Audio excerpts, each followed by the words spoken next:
ভারত লোক পাঠাইতেছে সীমান্তে, বিভিন্ন মানুষকে পুশিং করতেছে কেন? এর বড় একটা কারণ, বা বিশেষজ্ঞ যারা এই ব্যাপারে এক্সপার্ট তাদের মতামত দেখলাম বা দেখছি, সেটা হচ্ছে ভারত চাচ্ছে বাংলাদেশকে চাপের মধ্যে রাখতে। কেন চাপের মধ্যে রাখতে?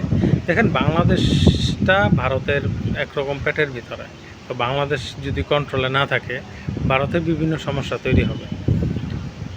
সেজন্য তারা বাংলাদেশকে কন্ট্রোলে রাখার চেষ্টা করবে। আবার এই ভারত বাংলাদেশে বিশাল বিজনেস করে, সেই বিজনেসও প্রয়োজন তাদের। তো যদি তাদের কন্ট্রোলে না থাকে তা বিজনেসও কিন্তু ঠিকঠাক মতো চলবে না। বাংলাদেশ থেকে অনেক বৈদেশিক মুদ্রা তারা পায়, তো ওইটাও তো ঠিক থাকবে না। সব কিছু মিলায়া ভারত সবসময় চায়, আগেও ছিল 50 বছর পাকিস্তান যখন ছিল 50 বছরের আগে, তখনও চেয়েছিল, এখনও চাচ্ছে, সামনেও চাবে যে বাংলাদেশ যাতে তাদের কন্ট্রোলে থাকে। তো এই ব্যাপারটা আমাদের প্রধানমন্ত্রীও জানেন, সেজন্যে উনি ভারতকে মোকাবেলা করার জন্যে বা ভারতের এগেনস্টে স্ট্রং লবিং করার চেষ্টা করতেছেন। সেজন্যে উনি চায়না যাওয়ার চেষ্টা করতেছেন, প্রথম সফরই চায়না মালয়েশিয়া করার চেষ্টা করতেছেন, পাকিস্তানের সাথেও সুসম্পর্ক রাখার চেষ্টা করতেছেন।